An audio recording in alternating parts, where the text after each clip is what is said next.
Buenos días, bienvenidos a esta sesión online de Incae Business School. Mi nombre es Priscila Villanueva y seré su moderadora en este webinar. Hoy tenemos el gusto de contar con la profesora Carla Fernández Corrales y estaremos compartiendo con ustedes la sesión acerca de las mujeres en tecnología, caso de negocio. Ahora me gustaría proceder con la presentación de la profesora Carla Fernández Corrales.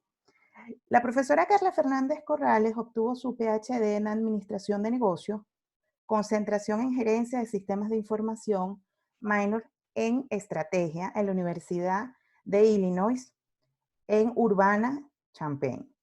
Además, realizó estudios de posgrado en Ingeniería Industrial y obtuvo una maestría académica en Computación e Informática, ambos de la Universidad de Costa Rica. Además, fue distinguida con la beca Fulbright del Departamento de Estado de los Estados Unidos de América. La profesora Carla Fernández Corrales creó el programa de mujeres en ingeniería en la Universidad de Costa Rica en el año 2009.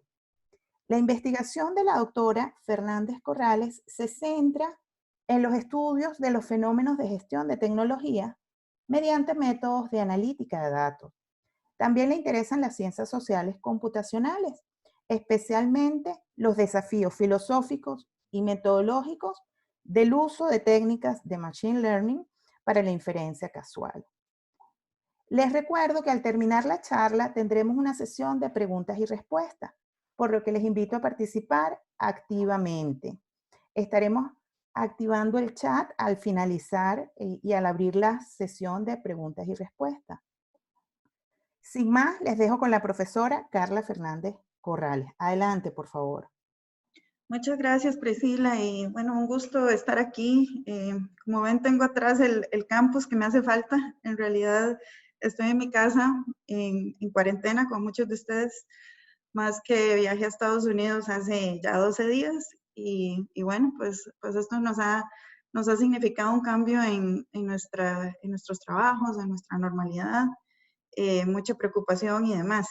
De hecho, en algún momento pensamos en cambiar este webinar a un tema de, digamos, el papel de la tecnología en todo esto de la pandemia del coronavirus, pero también nos dimos cuenta de que también ocupamos un respiro y que no podemos olvidar que cuando pase todo esto, igual estamos conmemorando el Día Internacional de la Mujer. Este es el mes de la mujer y bueno, era parte de los webinars que teníamos planeados para eso. Entonces, bueno, y el otro tema que nunca está de más mencionar es que todas estas crisis económicas, crisis bueno, sobre todo económicas, pues tienden a afectar más a las poblaciones más vulnerables, ¿verdad? Y en este caso también, pues a las mujeres. Entonces, es lo que podemos decir que sí hay una conexión.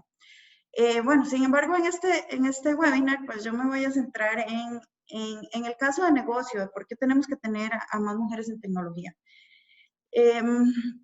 Empecemos por recordar que un caso de negocio lo que nos plantea es una oportunidad o un problema, ¿verdad?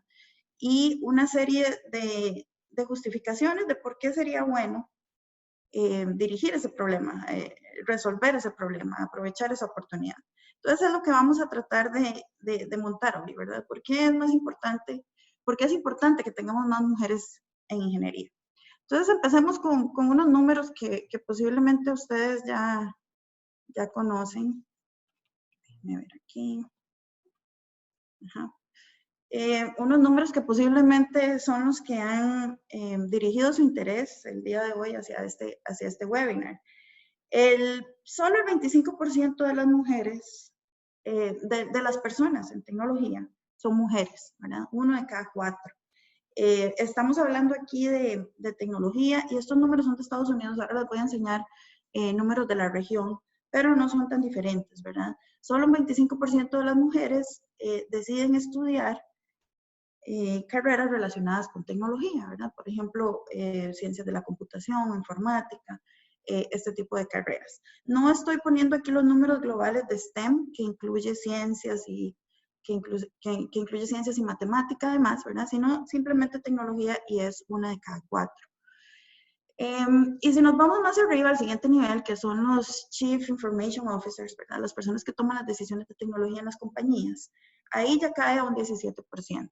Y de hecho, si nos vamos un nivel más arriba, que es el de los CEOs, ¿verdad? El de los gerentes generales de las compañías, ahí tenemos apenas un 4% de mujeres. Entonces, vamos a ver este fenómeno que ahora les voy a enseñar una tubería. Es un fenómeno como de una tubería donde las mujeres se nos van quedando poco a poco en el camino, ¿verdad? Y bueno, ya ha sido así por bastante tiempo. Estos son otros datos interesantes que, por ejemplo, y son muy parecidos, de acuerdo a mi experiencia en la Universidad de Costa Rica, pues no han cambiado mucho y son muy parecidos. 57% de las personas que están en la universidad son mujeres, o sea, hay más mujeres que hombres en la universidad. Y estos datos, ya les digo, por lo menos para Costa Rica son similares. Hay más mujeres que hombres, pero de esas mujeres están concentradas solo en algunas carreras, ¿verdad?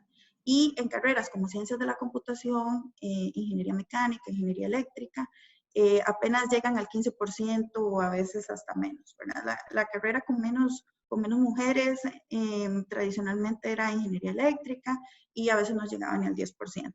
Entonces tenemos también esa realidad, ¿verdad? Aunque las mujeres están obteniendo más grados universitarios y se están matriculando más en la universidad, se concentran en carreras que no son tecnológicas. También lo hemos visto por bastante tiempo. Y luego tenemos otro punto de esa tubería que gotea, que es el que el 56% de las mujeres dejan sus carreras en el nivel medio.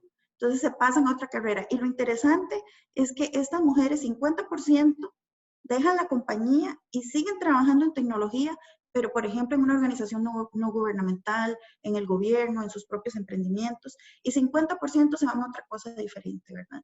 De ese otro 50%, más o menos 20%, alrededor de la mitad, son las que se van a dedicar a sus familias, digamos.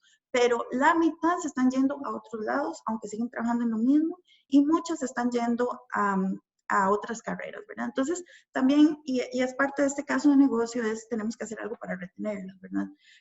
En algo estamos fallando las organizaciones porque a media carrera se nos van, ¿verdad? Entonces, estamos tal vez pensando en un ambiente tal vez muy hostil, etcétera.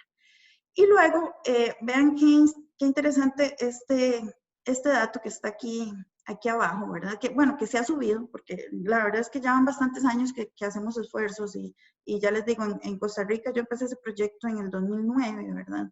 Y bueno, afortunadamente a partir de eso un montón de organizaciones están trabajando con proyectos e iniciativas muy, muy interesantes para atraer más niñas y mujeres a la ingeniería y a las carreras tecnológicas. Y sí ha habido un impacto de esos proyectos. Sin embargo, todavía no es suficiente. Y vean qué interesante porque la programación, las primeras programadoras fueron mujeres, ¿verdad? Eso tal vez también lo han oído, ¿verdad? Entonces vean que en 1985, 37% de las personas que recibían un grado en ciencias de la computación eran mujeres. Y esto fue bajando, bajando, bajando hasta que ahora andamos al 17, 15%. Entonces es un fenómeno interesante que nos recuerda que las primeras mujeres fueron programadoras. De hecho, voy a enseñarles aquí a Ada Lovelace, que tal vez muchos la conocen. Ella era la hija del poeta Lord Byron y desde pequeña tuvo un gran interés por las matemáticas y se considera la primera programadora al crear el primer programa para la máquina de vapor durante la Revolución Industrial. También aquí tenemos a las programadoras en la Universidad de Pensilvania, con la ENIAC, la primera supercomputadora electrónica, y las programadoras eran mujeres. Y aquí tenemos a Grace Hopper, que es la primera o la persona que creó el primer lenguaje de programación. Entonces, vean que antes del 85, de los 80, todo iba bien, ¿verdad? Y luego en algún momento pues empezó esta tubería, que era la que les mencionaba, empezó a gotear y hemos ido y cambiaron las cosas. Los números en Latinoamérica no están muy diferentes. Estos son datos de STEM en los últimos 10 años, ¿verdad? Al 2015, que estas cosas no cambian tan rápido, entonces los datos están muy similares. Vean que ha habido una mejora, pero sin embargo, este incluye todo STEM, por eso vemos algunos países o algunos porcentajes más altos, porque en algunas carreras de STEM, por ejemplo, química, ingeniería química, biología, sí hay un número alto de mujeres, ¿verdad? Entonces eso digamos, cambió los datos. ¿Cuándo lo vemos solo para tecnología, verdad? Aquí tenemos, por ejemplo, ciencias de la computación en la segunda, en el segundo grupo de barras. Entonces ahí vemos que son similares a los datos que mostré antes, ¿verdad? México, que es uno de los países que aportó información, nos llega al 30%, e incluso Chile anda en un 10%, ¿verdad? Entonces, estamos hablando casi que de un fenómeno global, ¿verdad? Donde siempre hay una predilección de las mujeres hacia otras carreras que no tienen que ver con tecnología. Y en ese sentido, quiero que veamos un pequeño video. Quiero compartirles un video por acá, que es precisamente un comercial de esa época.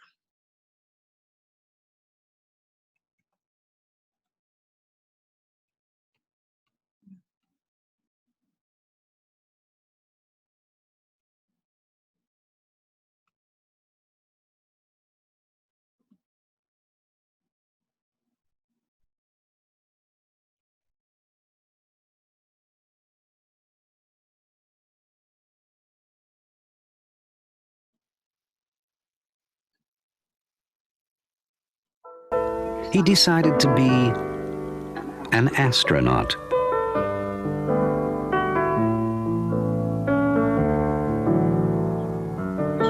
His first giant step, learning to use an apple. There are more Apple IIs teaching more subjects in more schools than any other computer.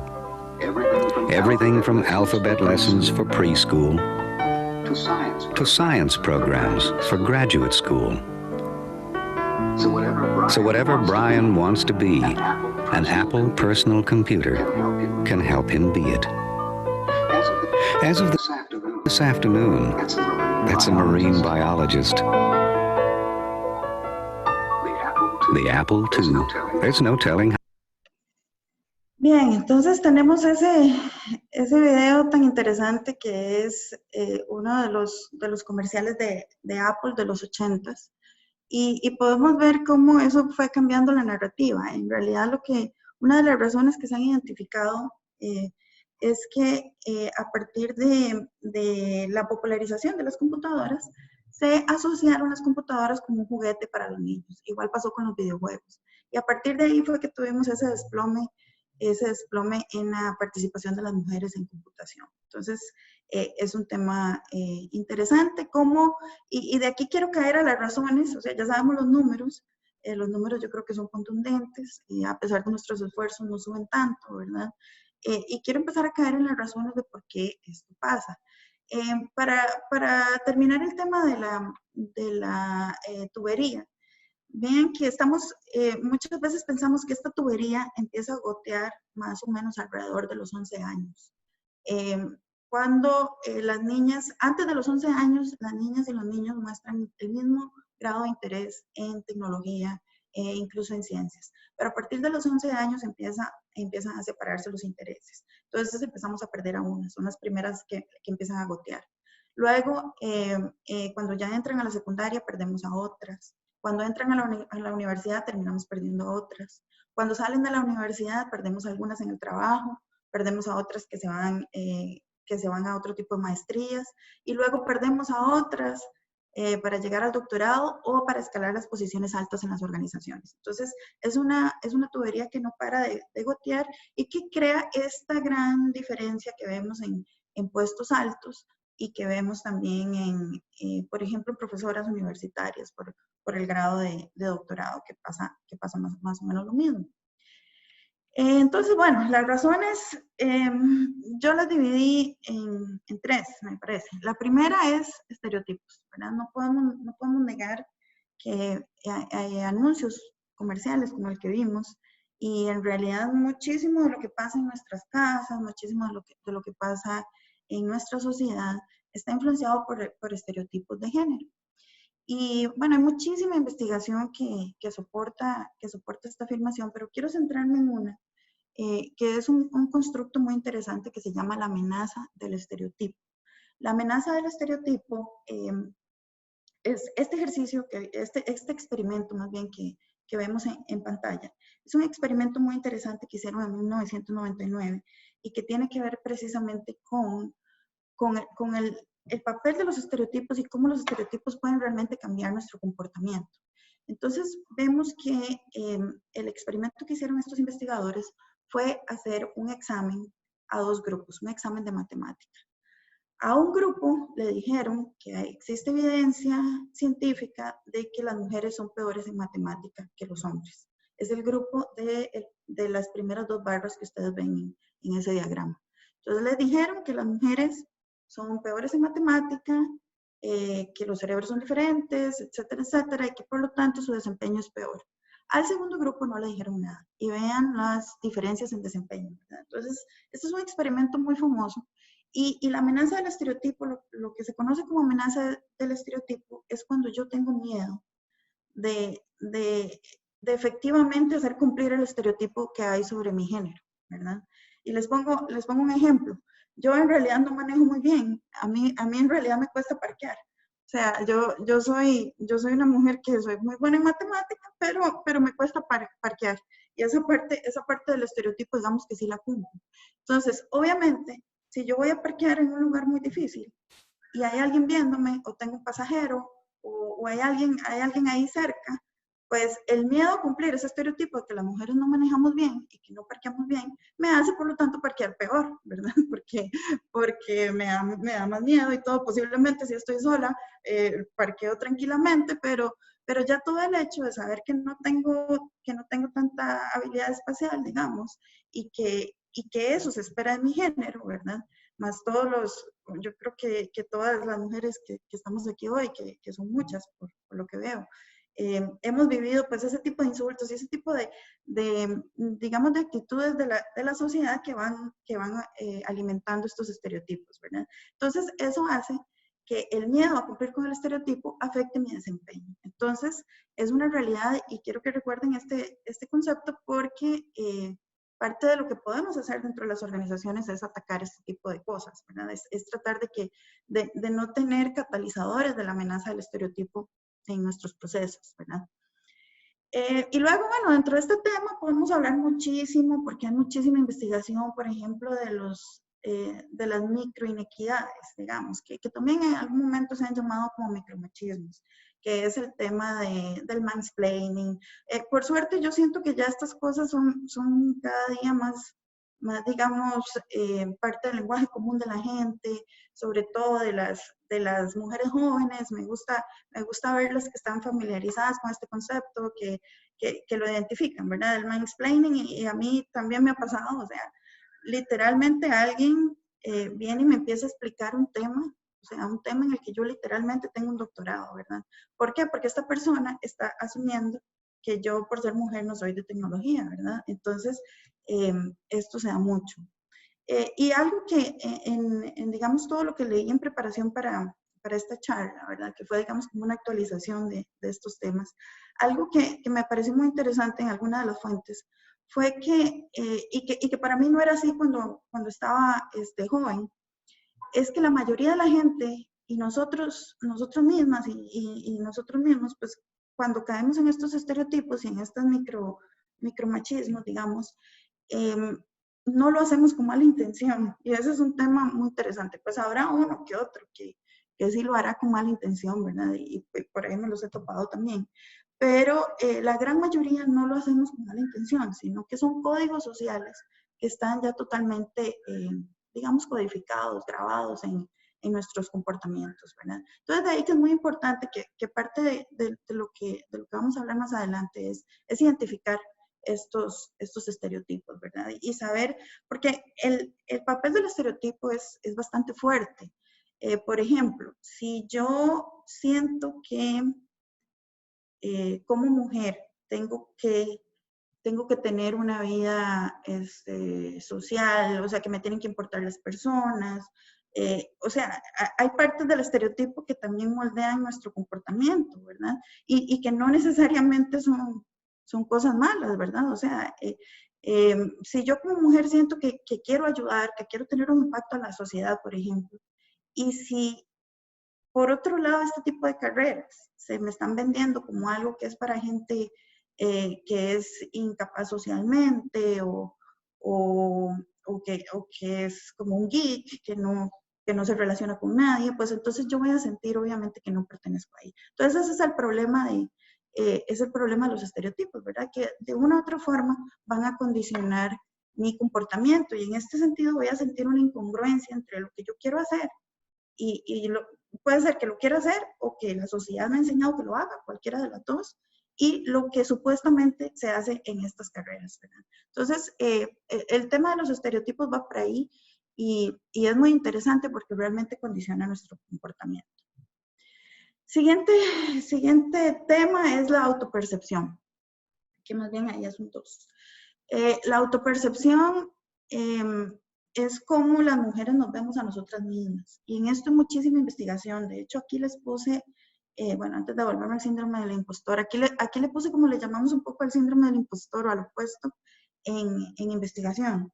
En investigación le llamamos autoeficacia. Y es un tema, un constructo también teórico súper estudiado, muy estudiado. Ahí les puse solo una pequeña muestra de la cantidad de artículos científicos que giran en torno al tema de la autoeficacia. La autoeficacia es creer que las capacidades propias para organizar y ejecutar las acciones para lograr un resultado que yo las tengo. O sea, creerme capaz de que puedo hacer esto que me están pidiendo hacer, ¿verdad? Entonces, lo que hemos visto en investigación es que desde la escuela primaria, la autoeficacia de las niñas disminuye respecto con la de los hombres. La de los hombres se mantiene igual, ellos se siguen sintiendo capaces para hacer las cosas y la de las mujeres empieza a bajar. Y continúa bajando y esa tendencia nunca se supera, ¿verdad? Esa tendencia continúa en el lugar de trabajo, donde los hombres en promedio se sienten más capaces. Y aquí recuerden que estoy hablando de promedios, ¿verdad? Obviamente todos conocemos casos digamos, anecdóticos y aquellos que son los outliers y gente que no se comporta así, ¿verdad? Pero en promedio, que es lo que estoy hablando, pues en promedio, los hombres se sienten más seguros de hacer un trabajo que las mujeres.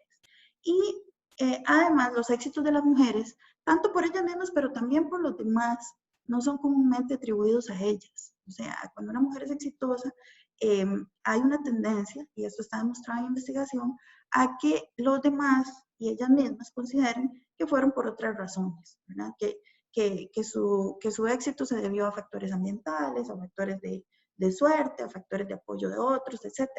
Y además las mujeres tendemos a no autopromover nuestros logros. Y eso es otro tema con la forma en que nos vemos. Esto, digamos que en un lenguaje más popular es lo que se ha llamado como el síndrome del impostor. El síndrome del impostor tal vez lo han escuchado, ¿verdad? Como les digo, ya dichosamente todos estos temas cada día están más presentes en los medios y cada día los oímos más. Pero el síndrome del impostor es exactamente eso, es estar siempre dudando que yo estoy en el lugar en el que estoy por mis méritos, ¿verdad? El asunto del impostor es que yo siento que en algún momento me van a descubrir. Que en algún momento yo entré me hicieron gerente de esa unidad porque no se dieron cuenta de algo, por suerte, porque los engañé, pero en algún momento me van a descubrir. Entonces, ese pensamiento, pues obviamente también puede afectar el desempeño, puede afectar mis promociones, puede afectar muchas cosas, ¿verdad? Entonces, ese es otro tema, tenemos que ser conscientes, sobre todo las mujeres, porque como les digo, en promedio hay muchísima investigación en las mujeres y las minorías también, ¿verdad? Digamos, bueno, yo que viví digamos, la doble vulnerabilidad o la doble baja representación de ser mujer en tecnología y latina en Estados Unidos, por ejemplo, estas cosas pesan, ¿verdad? Entonces, cuando uno es minoría en un lugar, ¿verdad? Minoría racial o minoría de género, ¿verdad? Cuando está no tan representado, pues es común ver este factor, ¿verdad? Este comportamiento del síndrome del impostor. El tercero, ahora sí, son los sesgos, ¿verdad? Todos tenemos también sesgos psicológicos hacia las cosas que esperamos o no de las mujeres. Y estos sesgos también, como los estereotipos, son muy inconscientes. Y son más que todo inconscientes, de hecho, ¿verdad? O sea, sobre todo creo que en la sociedad que vivimos. Y de hecho aquí quiero hacer un importante, digamos, una importante acotación, un disclaimer. Obviamente toda esta charla me estoy dirigiendo a mujeres con cierto nivel educativo y a mujeres con cierto grado de privilegio también, ¿verdad? Como yo también lo he tenido. Por supuesto que hay un montón de otros problemas de inequidad mucho más serios en torno a pobreza, en torno a barreras para la educación, etcétera, en otros países que yo, digamos, en este momento no estoy tocando, sino que me estoy centrando ya en un grupo que de por sí somos privilegiadas, pero que a pesar de nuestro privilegio, digamos, de poder trabajar, de poder estudiar, o sea, sabemos que hay mujeres en el mundo que no lo pueden hacer, pero a pesar de nuestro privilegio de haber podido estudiar, de que nadie nos negara, digamos, en mi caso, que nadie me negara estudiar ingeniería, a pesar de eso todavía enfrentamos este tipo de retos, ¿verdad? Entonces me estoy centrando ya de por sí en un grupo privilegiado y aún así donde hay todavía mucho que hacer. Bueno, el tema de los sesgos, también hay muchísima investigación alrededor de los sesgos y uno de los temas, el que quiero compartir con ustedes es este, que es la diferencia entre competencia y caer bien, ¿verdad? Entre gustarle a la gente. Y resulta que, como ustedes pueden ver, entre hombres y mujeres, a los hombres las dos barritas están casi igual. O sea, ellos pueden mostrarse competentes, sobre todo en carreras técnicas, ¿verdad? En profesiones centradas en tecnología, o cuando uno está en un puesto alto, pueden mostrarse competentes y aún así caer bien. Y yo creo que ahora lo hemos visto, bueno, para los de Costa Rica, con el ministro de Salud, ¿verdad? Que es carismático, que es de buen ver, ¿verdad? Y también se muestra competente y no hay ningún choque en esa percepción, ¿verdad? En la percepción que tenemos de él. Pero con las mujeres es una historia diferente. Hay muchísima investigación que prueba esto también. Con las mujeres tenemos un conflicto. Si nos mostramos muy competentes, no caemos bien. Si nos mostramos que caemos muy bien, muy agradables, entonces no nos mostramos competentes. Y ese es uno de los sesgos más duros. Y yo creo que también lo podemos ver en un buen ejemplo de todo esto fue la campaña presidencial en Estados Unidos, la pasada, donde estaba Hillary Clinton contra Trump. Y a pesar de muchos otros temas políticos que igual no quiero minimizar, ¿verdad? Un montón de factores. Sí, yo creo que el género pesó y este tipo de cosas, porque estamos obligadas a mantener un equilibrio tan frágil, tan difícil, porque es tan difícil caer bien y además parecer competente, ¿verdad? En estas áreas, que es prácticamente imposible. O sea, es prácticamente imposible. Entonces, este sesgo, pues existe. Es una de esas cosas que la gente tiene inconsciente, ¿verdad? Que la gente tiene ahí y que afecta la forma en que toman las decisiones, la forma en que reclutan, la forma en que hacen muchas cosas. Bueno, entonces yo creo que el porqué y el problema y la oportunidad que tenemos, bueno, el problema por lo menos, yo creo que está bastante claro, ¿verdad? Y ahora movámonos a por qué tenemos que hacer algo, ¿verdad? ¿Cuál es realmente el corazón del caso de negocio? Es demostrar que si aumentamos la diversidad en las áreas tecnológicas de nuestras compañías, vamos a obtener algo bueno. Entonces estamos llegando al corazón de ese tema, que es por qué tenemos que arreglar esto, o sea, por qué tenemos que seguir invirtiendo, porque igual yo entiendo que desde un punto estricto de negocio, alguien podría decir, no, pues, ¿qué importa? Que las tareas estén divididas, o sea, que las mujeres estén en ciertas áreas tradicionalmente femeninas y los hombres estén en las áreas de tecnología y ¿qué importa? O sea, ¿eso en qué nos afecta, verdad? O sea, mientras el trabajo se haga, a mí no me importa que haya esa división. Y ese es un argumento, pues sí, que alguien puede tener perfectamente. Entonces, necesitamos montar ese caso de negocio de por qué es que ocupamos más mujeres en tecnología. Y el primer punto es que necesitamos más talento en tecnología. Y ese es el primer punto, y tal vez el punto más importante. Tenemos una escasez de talento en tecnología. Y la tienen en Estados Unidos, y la tenemos nosotros en nuestros países. La tenemos porque también es este tipo de negocios tecnológicos, el tipo de empresa tecnológica puede ser una excelente vía de nuestros países para mejorar nuestra economía, para ofrecer mejores trabajos a la gente, y entonces necesitamos el talento. Y en ese sentido, me gusta un montón la frase de Hillary que dice que las mujeres somos la reserva de talento más desperdiciada del mundo, ¿verdad? Y cuando uno piensa, o sea, tomamos al 50% de la población, y por razones como las tres que vimos, por estereotipos que no tienen ningún fundamento, por sesgos que son más que todo inconscientes, por esas tres razones, por la forma en que nosotros mismas pensamos sobre nosotras, estamos desaprovechando a la mitad de la población, ¿verdad? Y bueno, en ese sentido, pues sobre todo al principio de mi carrera, que tal vez yo le daba muchísimo pensamiento a estos temas, un tema común era bueno, pero es que los cerebros de los hombres y las mujeres son diferentes.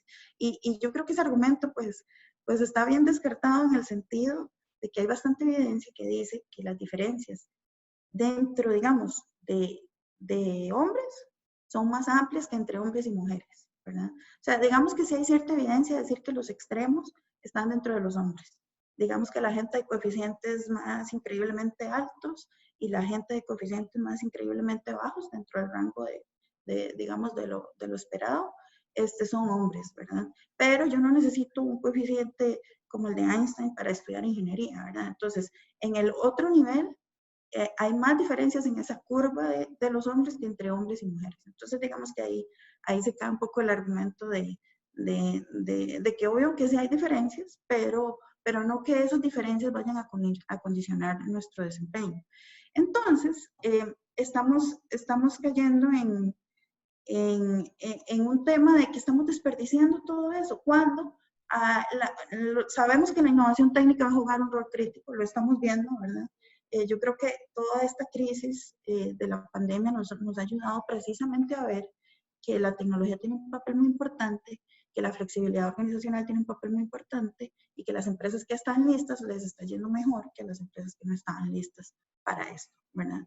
Entonces, que la tecnología fue clave en la continuidad del negocio. Y sabemos que la innovación técnica, la innovación tecnológica va a jugar un papel importantísimo en los modelos de negocio, en la supervivencia de las empresas, en todo.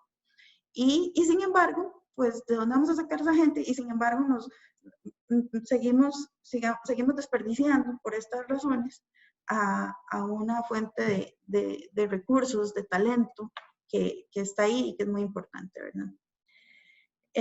Segundo punto es que la creatividad, que la diversidad genera más creatividad y mejores decisiones. O sea, esto también hay muchísima evidencia. Sobre todo, hay alguna evidencia encontrada, pero algunos resultados encontrados, opuestos. Sin embargo, los estudios que hacen experimentos, que desde un punto de vista científico son los que tienen mayor, digamos, validez.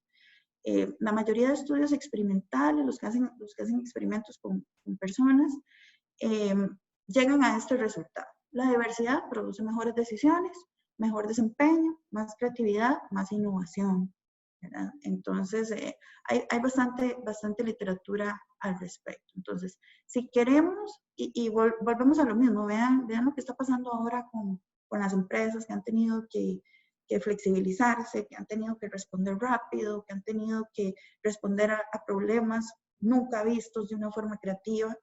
Los equipos diversos son muchísimo mejor para responder a ese tipo de retos, que son los retos que nos sugiere el mundo actual.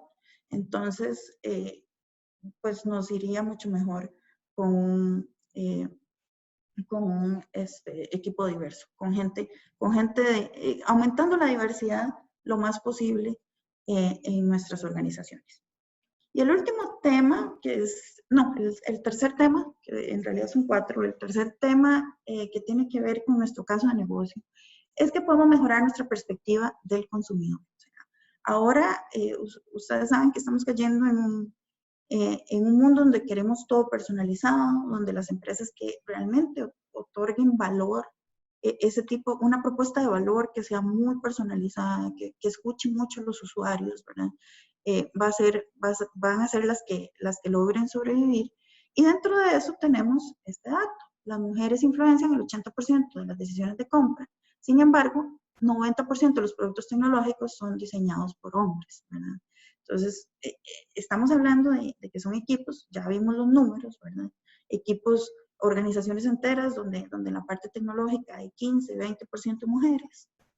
Y ahí estamos diseñando y estamos construyendo y estamos haciendo propuestas tecnológicas sin tener un equipo diverso, sabiendo que los compradores y las usuarias de esos productos tecnológicos van a ser mujeres, ¿verdad? Entonces, sí hay evidencia de que tener a mujeres en nuestros equipos nos ayuda a enfocarnos, a tener una perspectiva más amplia, por supuesto, y por lo tanto a oír mejor a nuestros usuarios y usuarias. Y por último, el último tema de nuestro caso de negocio, ¿verdad? De por qué tenemos que traer más mujeres, de por qué simplemente no lo dejamos tal como está, es porque mejora nuestro desempeño financiero. Entonces tenemos algunos estudios interesantes, sobre todo uno muy reciente, pero hay varios estudios de que existe una correlación entre la presencia de mujeres en la alta gerencia, por ejemplo, y el desempeño financiero de la organización. Y uno muy reciente, que de hecho todavía está en proceso, que incluso hace una correlación entre el aumento del valor de las acciones y el anuncio de políticas. Incluso ellos lo hicieron con medios, con publicaciones en los medios. O sea, solo el anuncio de que de que estas compañías iban a tener programas de diversidad, de que iban a adoptar políticas para aumentar la diversidad o que eran más diversas. Solo esa percepción en los medios aumentó creo que 0.1% el valor de la acción, que parece no tanto, pero ya en los números de las empresas grandes estamos hablando de millones de dólares. Entonces, hay un caso de negocio para decir que podemos tener más creatividad, podemos enfrentar mejor a los retos, podemos tomar mejores decisiones, tenemos equipos con mucho mejor desempeño y podemos mejorar también el desempeño financiero de nuestras compañías.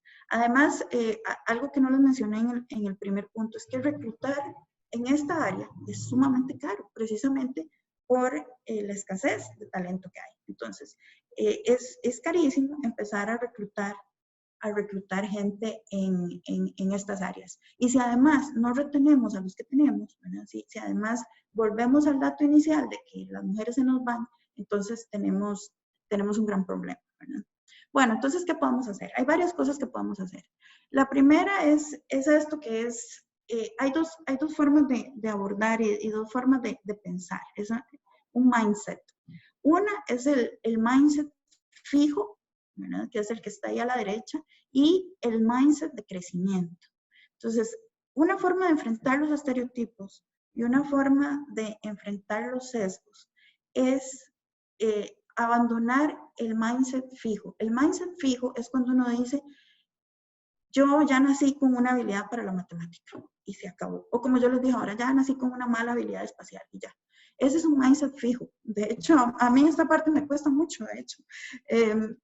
Tengo como esa tendencia a creer, bueno, ya la gente nació así y no cambia, ¿verdad? Y eso es una receta para precisamente no cambiar. ¿Y para qué? Y eso también alimenta el problema de autoconfianza, ¿verdad? Porque si yo creo que, bueno, ya las mujeres no tenemos habilidad para la matemática, no nos gusta la tecnología, no tenemos habilidad para programar, no hay nada que hacer. Pero si yo tengo un mindset de crecimiento, yo pienso diferente. Yo pienso que puedo crecer, que puedo aprender, que puedo practicar, que esas cosas no están escritas en piedra. Y eso puede ser un cambio muy importante a nivel personal. En temas de reclutamiento, y esta caricatura me gusta mucho, ¿verdad? Describe qué es lo que usted puede brindar a esta compañía, ¿verdad? En temas de reclutamiento es mucho lo que se puede hacer. Por ejemplo, el lenguaje de ocupamos una superestrella para esta compañía, solo los mejores trabajan aquí. Ese lenguaje, por supuesto, a la gente que que en este caso ya sabemos que en promedio son las mujeres y las minorías que tienen síndrome del impostor, eso pues es la receta para no aplicar para el puesto, ¿verdad? Y entonces estamos perdiendo a una candidata excelente solo porque nos pusimos con un lenguaje muy agresivo de las rockstars tienen que venir a trabajar con nosotros. Entonces, desde el lenguaje de los anuncios hasta, por ejemplo, entrevistar en un panel como este que se ve en la caricatura de solo hombres, todo eso está mandando mensajes y puede ser un terrible catalizador de la amenaza del estereotipo, ¿verdad? Que como vimos afecta el desempeño y puede ser un catalizador de del síndrome del impostor y otras cosas. Entonces tenemos que cuidar eso. En retención, el patrocinio es muy importante. O sea, el mentoring es importante, pero el patrocinio, tener a alguien que lo proponga uno para trabajos de alta visibilidad, tener a alguien que lo proponga para los puestos, ese patrocinio de alguien senior es súper importante. Y no solo para mujeres, también para los hombres. Lo que pasa es que tendemos a patrocinar a la gente que es igual a nosotros. Y ahí es donde también tenemos un sesgo, ¿verdad? Entonces, como las mujeres no hay tantas mentoras o patrocinadoras, ¿verdad? Y no necesariamente todas van a estar conscientes de los sesgos, porque recuerden que los sesgos son parejos para hombres y mujeres, ¿verdad? Todos los experimentamos y los estereotipos también. Entonces, pues les cuesta más conseguir patrocinadores. Entonces, tener un programa formal de patrocinio, encontrar el patrocinio si una es mujer, también buscarlo, es muy importante porque lo cambia todo. Cambia la satisfacción laboral, cambia no sentirse atrapado en el trabajo, etcétera. En retención, otro tema muy importante son las evaluaciones, sobre todo por los sesgos. En la medida en que yo tenga evaluaciones más objetivas, en que yo trate de quitar el sesgo, que trate de quitar el sesgo de la personalidad, recordemos aquello de que cae mal, pero es competente. Entonces, en la medida en que yo pueda quitar eso, mis evaluaciones, voy a mejorar más, ¿verdad? Vean que este es un ejemplo de que las evaluaciones que se les hacen a las mujeres tienen más críticas, tienen más palabras de criticar, ¿verdad? Entonces, todo eso hay que eliminarlo de nuestras formas de evaluación.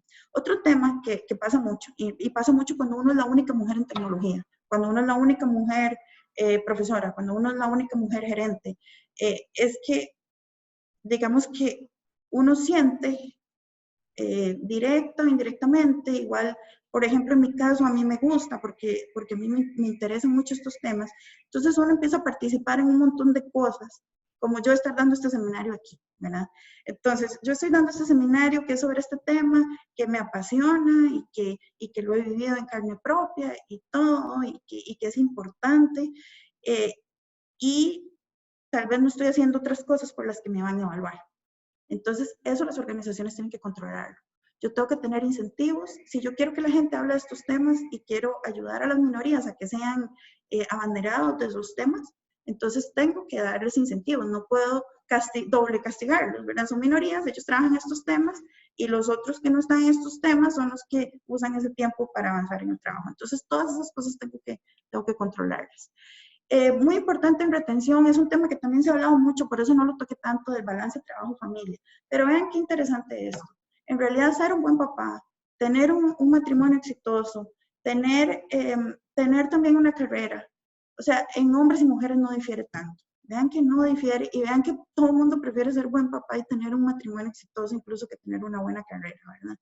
Entonces, y yo, digamos, yo no tengo hijos, pero igual yo quiero tiempo para mí, ¿verdad? O sea, yo no quiero que mi trabajo me consuma todo. O sea, no quiero, yo quiero tener tiempo para mis hobbies, quiero tener tiempo. Entonces, el balance, una forma de abordar esto es tratándolo a los dos géneros, ¿verdad? Yo creo que algo que pasa mucho es que y lo he visto incluso a nivel ya anecdótico, personal, con mis amigas, es que mis amigas todas han desarrollado las habilidades para negociar horarios flexibles, para decir que, bueno, que tal día tienen que salir temprano para recoger al hijo, etcétera, y los hombres no han desarrollado eso, aunque lo quieran hacer.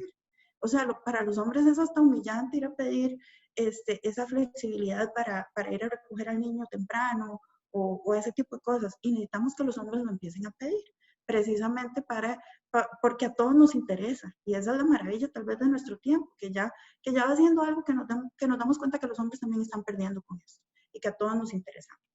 Bueno, y para terminar, y dar unos minutitos de preguntas, pues tenemos unos consejos para mujeres, aparte de los muchos que ustedes oyen todos los días, ¿verdad?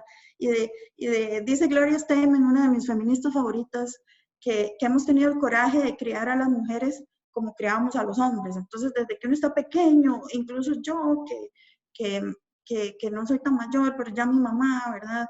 Me decía que no podía depender de un hombre. O sea, recibimos tantos consejos, ¿verdad?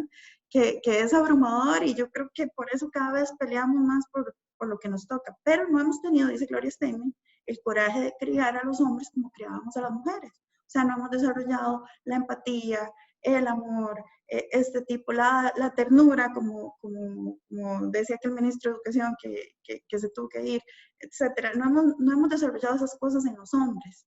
Y no hemos desarrollado eso que les dije antes. Vaya, luche porque usted pueda ver, porque usted pueda salir temprano para cuidar a sus hijos, para tener un horario flexible, etcétera. Y esa parte también la tenemos que desarrollar. Entonces, las mujeres estamos llenas de consejos, pero aquí les voy a dar 3 más. Uno, expandir la red formal e informal, ¿verdad? O sea, tener un grupo de apoyo. Y las mujeres estamos muy acostumbradas como a resolver solas, ¿verdad? Y a manejar todo ese montón de cosas y todas esas cargas solas. Y no, tenemos que buscar ese sponsor, tenemos que buscar esas mentoras o mentores, y puede ser hombre, ¿verdad? Pero alguien que nos dé esa visibilidad en la organización. No esperar estar lista, esto tiene que ver con el síndrome del impostor, tal vez ya lo han oído. Dice un estudio que los hombres toman un trabajo o contestan una pregunta en clase cuando tienen 60% de certeza, y las mujeres hasta que tenemos casi el 100%. Entonces, solo si yo cumplo con 100% de los requisitos aplico para la promoción. No esperen a eso, 60% para equilibrar. Y ir por la competencia. ¿Se acuerdan que teníamos que escoger entre caer bien o ser competentes? El consejo es sean competentes, porque al final, aunque caigan bien, igual no les van a dar el trabajo. Pero si son competentes y tomamos estas medidas y los resultados se dan y la organización ayuda, entonces sí van a poder ascender. Y como tengo siempre algunos hombres aliados aquí en las charlas, pues unos consejos para un hombre aliado. Primero, escuchar las historias de mujeres, ¿verdad? Hablar con otros hombres, introducir el tema de género. Ustedes tienen menos riesgo al introducir el tema de género. Nosotros cuando introducimos el tema de género nos vemos como la vieja feminista loca, bueno, feminazi, ustedes saben todo eso. Ustedes tienen un poco menos de riesgo, entonces si ustedes pueden introducir el tema, se los vamos a agradecer también. No es que nos tengan que venir a salvar, pero si ustedes pueden introducirlo, sobre todo en conversaciones con otros hombres, es importante. Luego, mentorear y patrocinar mujeres.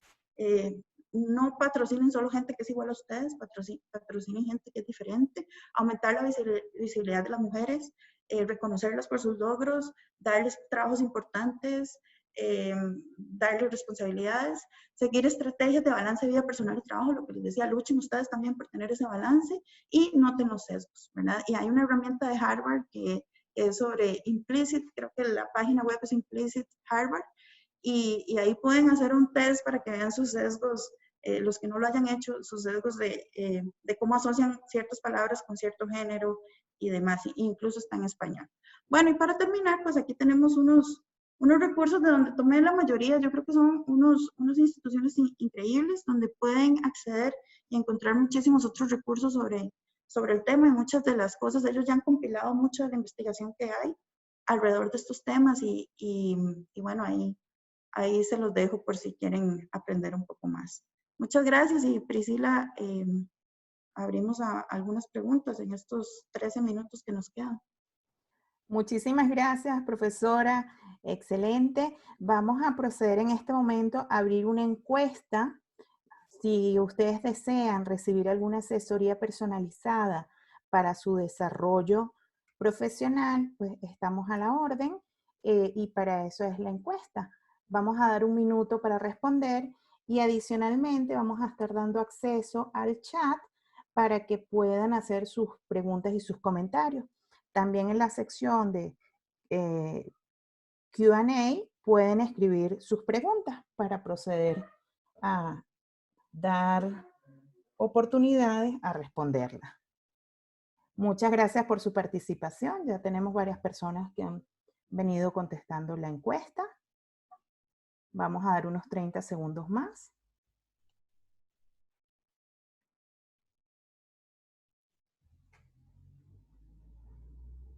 Ya estamos recibiendo sus preguntas tanto por el chat como por el Q&A. Muchas gracias por su participación.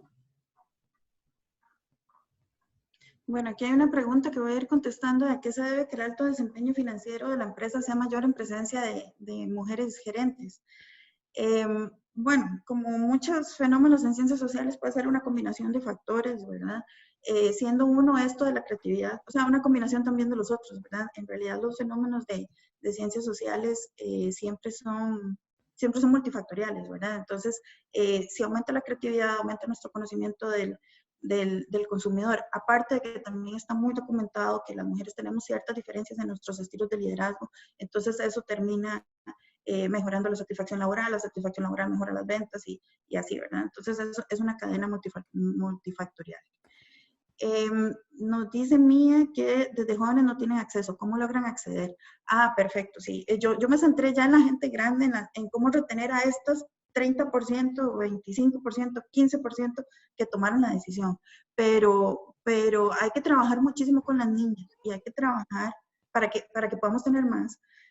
Tenemos que trabajar desde antes de los 11 años, empezando con que les guste la tecnología. Empecemos con pequeños juegos, veamos nosotros los sesgos que tenemos en nuestra familia, ¿verdad? Hay muchos sesgos de cómo tratamos diferente a las niñas a los niños, ¿verdad? Los mismos juguetes, vean que es muy duro ya enfrentar a la sociedad porque vamos a un pasillo de una tienda de juguetes y está totalmente dividido por género y ya qué mensaje estamos dando, ¿verdad? Que los Legos son como para hombres o las naves espaciales y este tipo de cosas. Entonces, tenemos que controlar eso en la casa y hacer que se interesen, porque entre más interesadas estén, menos corremos el riesgo de que a los 11 años se nos vaya, empiece a liquear, ¿verdad?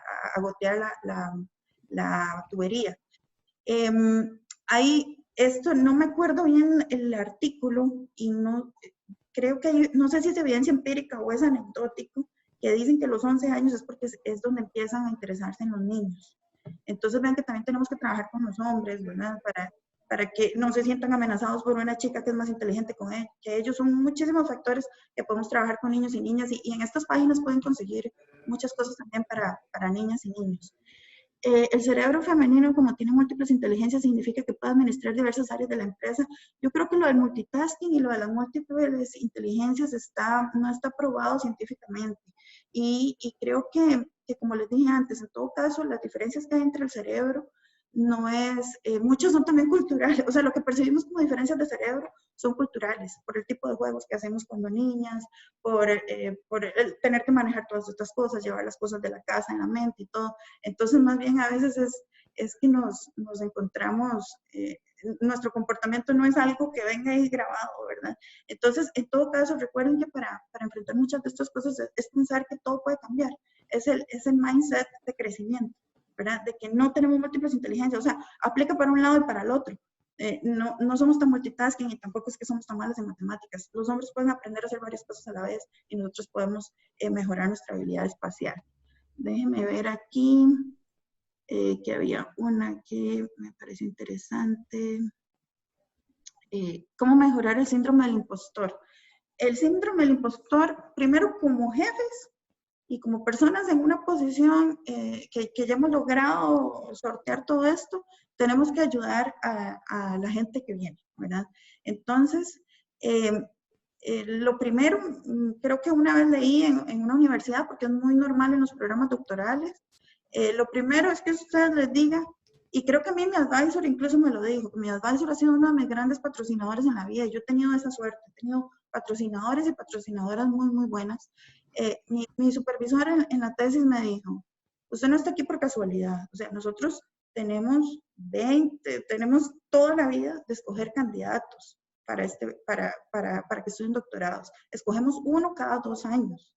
Y no es por casualidad y no nos equivocamos, casi nunca nos equivocamos. Entonces usted no está aquí por el azar. Y yo creo que alguien te diga eso ayuda. Y si nadie te lo dice, decídelo vos misma, ¿verdad? Yo creo que esa es la forma y es lo que yo hago todos los días. Y es muy difícil quitarse el síndrome del impostor. Cada vez que uno va a una reunión, uno siempre tiene como esa vocecita de estoy aquí como por casualidad, pero uno mismo dice, esto es síndrome de impostor, aprender a identificarlo y darnos nosotros la terapia. Vamos a ver qué más. Para las mujeres ¿tenés algún consejo para que las mujeres introduzcamos el tema de género en conversaciones sin sonar como loca feminazis? Pues no, yo creo que ya les digo, competencia, yo prefiero a veces jugar esa carta y decir soy feminista con mucho orgullo. Yo creo que se lo debemos a todas esas que vienen atrás y jugarse esa carta y meter el tema, ¿verdad? Es como la apuesta que uno está haciendo, o caigo bien o soy competente, o soy feminista y lucho por mis derechos y lucho por los de las que vienen, o caigo mal. Y desgraciadamente la vida nos pone todavía esa decisión y les digo siempre váyanse por esto porque al final paga mejor y al menos eso es lo que a mí me ha funcionado. ¿Cómo se ve a nivel internacional la mujer latina en el área de tecnología comparada con USA? Bueno, esto es muy anecdótico, pero las amigas mías latinas del doctorado eran excelentes. De hecho, una de mis mejores amigas es ingeniera en Amazon, una ingeniera de software increíble haciendo cosas increíbles en este momento. Entonces, eso es muy anecdótico, pero creo que nuestras universidades, muchas son muy buenas y entonces tenemos buen potencial. Consejos simples y básicos para desarrollar una estrategia de equidad de género en una organización tecnológica. Yo creo que, bueno, había un tema muy interesante. O sea, podrían hacer una sesión de trabajo para ver cuáles de estas cosas se están haciendo y cuáles pueden atacar. Una interesante es el espacio. Si yo tengo toda mi organización tecnológica como que es un mundo de geeks, eso va a espantar a cualquiera que no se siente identificado con eso. O sea, ¿qué afecta mi trabajo como programadora o no? Si a mí me gusta Star Wars o no. O sea, eso no tiene nada que ver, ¿verdad? Eso es parte de lo que han creado los medios. Entonces, empiezan por cosas como el espacio, muy importante, o sea, lo más básico, tener una política y un reglamento muy estricto con asesoría legal de acoso sexual, que no lo toqué, ¿verdad? Porque eso es como lo básico, eso es como el factor higiénico, ¿verdad? Sin eso no podemos hacer nada, pero eso también es muy recomendado. Hacer programas formales de mentoría o de sponsorship y oír, ¿verdad? Hay que oír a las mujeres. Y sabemos, y yo creo que todos lo hemos visto, muchas mujeres que han llegado no necesariamente están conscientes de eso, ¿verdad? Y tienen también muchos de estos sesgos, ¿verdad? Pero igual han sobrevivido. Y creo que igual podemos aprender. O sea, todos tenemos esos casos de esas mujeres que uno dice, bueno, pues esto es peor que si tuviera el hombre más machista jefe. Pero igual podemos aprender porque de una u otra forma han sobrevivido y sabemos que lo han tenido muy, muy duro. Lo del financiamiento para una fundación, yo no estoy como familiarizada con los proyectos de apoyo a este tipo de fundaciones, pero yo creo que después, María Eugenia, le podemos tal vez mandar información si nosotros tenemos algunas o tenemos una base de datos con ese tipo digamos, de iniciativas, de proyectos. Dice Eduardo, por una minoría de mujeres, las feministas no son respetadas las demás. Pues sí, no, o sea, como les digo, yo a mucha honra soy feminista. Ustedes saben que mi discurso, bueno, ya vieron mi discurso, a mucha honra soy feminista. He aprendido mucho y creo que tenemos que realmente estar agradecidas. Esa es mi opinión totalmente personal, de que tenemos que estar totalmente agradecidas de lo que hicieron para atrás, porque que yo ahora les esté diciendo, ay, luchen contra el síndrome del impostor, es muy diferente a que yo les esté diciendo, ni siquiera pueden tener propiedad, ni siquiera pueden ni siquiera podemos votar, ¿verdad? Que era la realidad hace, no, ni siquiera 100 años, ¿verdad? Entonces, en ese sentido, pues yo creo que todos desde nuestra trinchera, pero respetando esos hombros sobre los que nos estamos parando, pues tenemos que cambiar ese discurso, ¿verdad? Tenemos que cambiar ese discurso. Y yo creo que hacerle entender a la gente que el feminismo no es volcar. Y yo creo que obviamente con toda razón, algunos grupos pueden tener miedo de que ahora esto se invierta. Y nadie quiere que se invierta, porque en esa inversión hemos perdido todos, ¿verdad? Entonces yo creo que de eso se trata, ¿verdad? Que la gente entienda que el feminismo es buscar las mismas oportunidades para todos y todas, ¿verdad? Y ahí me oyen con el lenguaje inclusivo, a veces se me olvida, pero el lenguaje es otra cosa que está mucho en los sesgos, ¿sí? Y bueno, ahí en la Real Academia, recuerden que es una institución muy del patriarcado, o sea, es real, por favor. Entonces, yo creo que el lenguaje inclusivo también es importante porque pasa. Tiene que ver con cómo nuestro cerebro procesa estas cosas. Bueno, para ir culminando y manteniéndonos en el lapso de tiempo establecido, vamos a hacer una última pregunta.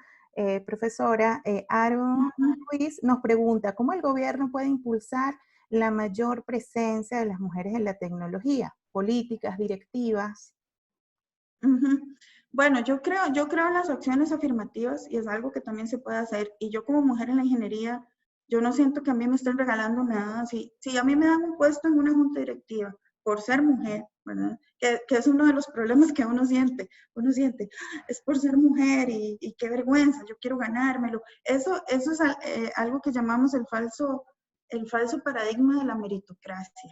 Que todos sabemos que la meritocracia no es 100% cierta. Hay un montón de privilegios, hay un montón de cosas. Entonces, yo siempre que me dan algo por ser mujer, yo digo, muy bien, porque me han quitado miles de cosas. Son más las que me han quitado. Son más las cosas que no me han dado. Son más las puertas que me han cerrado por ser mujer, por estos sesgos inconscientes. Ya les digo, a veces no es ni intencional, ¿verdad? Entonces, yo creo en las acciones afirmativas, creo que los gobiernos que han metido mano en eso, pues han sido exitosos, como los países nórdicos, ¿verdad? Yo creo que se ocupan al principio, ya después no se ocupan, pero que al principio es importante que se hagan. Yo creo que muchos ministerios de ciencia y tecnología de nuestros países están ya impulsando este tipo de proyectos con las niñas y los niños, porque en realidad a veces no es ni solo mujeres, en realidad nuestra falta de talento en tecnología es hombres y mujeres, ¿verdad? A los latinos no nos gusta la tecnología. Entonces, bueno, con los dos, pero especialmente con las niñas, a veces no hay que hacerlo juntos porque son diferentes abordajes, pero yo creo que cada vez hay más conciencia y yo creo que entre más hablemos y desde nuestras trincheras, hablar y empujar el tema. Bueno, profesora, muchísimas gracias por este espacio y por esta oportunidad.